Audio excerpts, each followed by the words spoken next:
আসসালামু আলাইকুম। আমি মোহাম্মদ রেজাল হাওলাদার আপনাদের সাথে আছি। প্রথমে আসি রাজনৈতিক সংবাদ নিয়ে। কলকাতায় পার্টি অফিস খুলে চলেছে আওয়ামী লীগের কার্যক্রম। বিস্তারিত। কলকাতার লাগোয়া এক উপনগরীতে শয়ে শয়ে বাণিজ্যিক কমপ্লেক্স, রাত দিন লাখ লাখ মানুষের ভিড়। এই ব্যস্ত এলাকায় একটি বাণিজ্যিক কমপ্লেক্সে যাতায়াত করেছেন এমন কিছু মানুষ যাদের কয়েক মাস আগেও সেখানে দেখা যায়নি।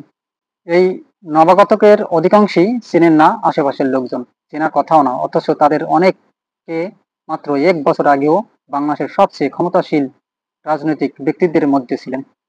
তারা আওয়ামী লীগ ও এর সহযোগী সংগঠনগুলোর শীর্ষ ও মধ্যম স্তরের নেতা। তারা যে বাণিজ্যিক কমপ্লেক্সটিতে কয়েক মাস ধরে যাতায়াত করেছেন, সেখানেই দলীয় দপ্তর খুলেছে বাংলাদেশ আওয়ামী লীগ। এই পার্টি অফিসটি নতুন। শেখ হাসিনা ২০২৪ সালের ৫ আগস্ট বাংলাদেশ ছাড়ার পর কয়েক মাস ধরে ভারতে অবস্থানকারী আওয়ামী লীগ নেতা কর্মীরা নিজেদের বাসায় ছোটখাটো বৈঠক বা দপ্তরে কাজ চালাচ্ছেন। বড় বৈঠক করতে হয়তো রেস্তোরাঁ বা ব্যাংকোয়াটে হল ভাড়া করে। সে কারণেই একটি নির্দিষ্ট পার্টি অফিসের দরকার ছিল বলে জানান নেতারা। বাণিজ্যিক পরিসরটি পেছনের দিকে। ভবনটির ৮ তলায় লিফট দিয়ে উঠে বাঁ দিকে গেলেই সারিবদ্ধ বাণিজ্যিক সংস্থার দপ্তর। করিডোরের দুদিকে হালকা বাদামি রঙের একের পর এক দরজা। তার মধ্যেই একটিতে আওয়ামী লীগের পার্টি অফিস। শুধু বাইরে কেন, ৫০০ বা ৬০০ স্কোয়ার ফুটের ঘরটিতে উঁকি মারলেও কেউ বুঝতে পারবে না যে এই ঘরটির সঙ্গে কোনোভাবে আওয়ামী লীগ জড়িত আছে।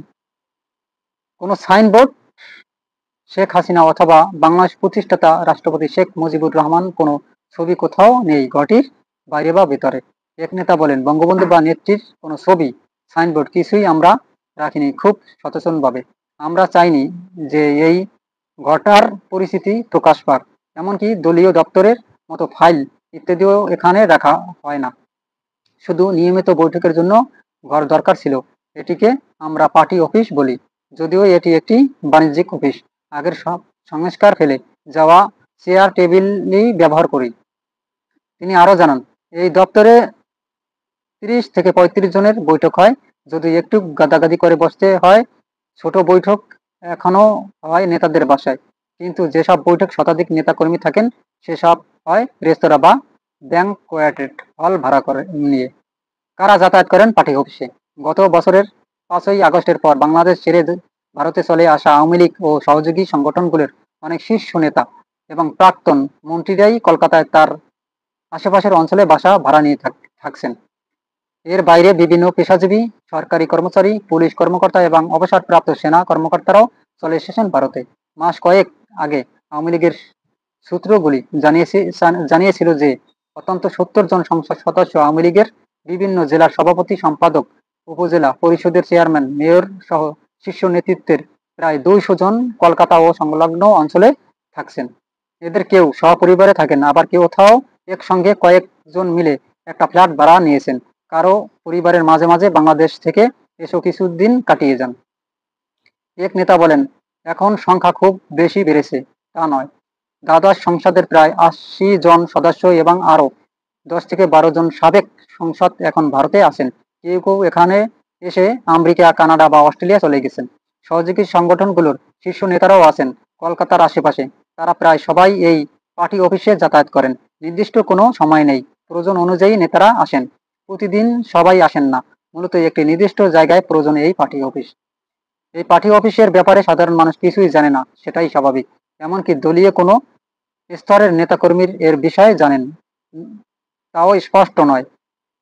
তবে এটা নিশ্চিত যে ভারতের গোয়েন্দারা এ বিষয়ে জানেন এবং ভারতের স্বরাষ্ট্র মন্ত্রণালয়ের অনুমোদন ছাড়া এখানে আওয়ামী লীগের কর্মকাণ্ড সম্ভব নয়। যেভাবে দল চলছে ১ বছর ধরে, গত ১ বছরে কিছুটা কম সময় ধরে আওয়ামী লীগ কার্যরত ভারত থেকেই পরিচালিত হচ্ছে। দলের নেত্রী শেখ হাসিনা থাকেন দিল্লির কাছে কোথাও, অন্য নেতারা কলকাতার আশেপাশে। তবে ছাত্রলীগ সভাপতি সাদ্দাম হোসেন বলেন, এই ধারণাটি ঠিক নয় যে ভারত থেকে দল চলছে। বেশিরভাগ নেতা এখনো বাংলাদেশেই আছেন। তবুও যেহেতু দলীয় নেত্রী ও শীর্ষ নেতৃত্বের বড় অংশ ভারতে, সেখান থেকেই রাজনৈতিক নির্দেশনা আসাটাই স্বাভাবিক। যদিও ২ সপ্তাহ আগেও নেত্রীর সঙ্গে শীর্ষ নেতাদের সরাসরি দেখাও হয়নি। 31 জুলাই দিল্লিতে শেখ হাসিনা কিছু শীর্ষ নেতাকে বৈঠকে ডাকেন।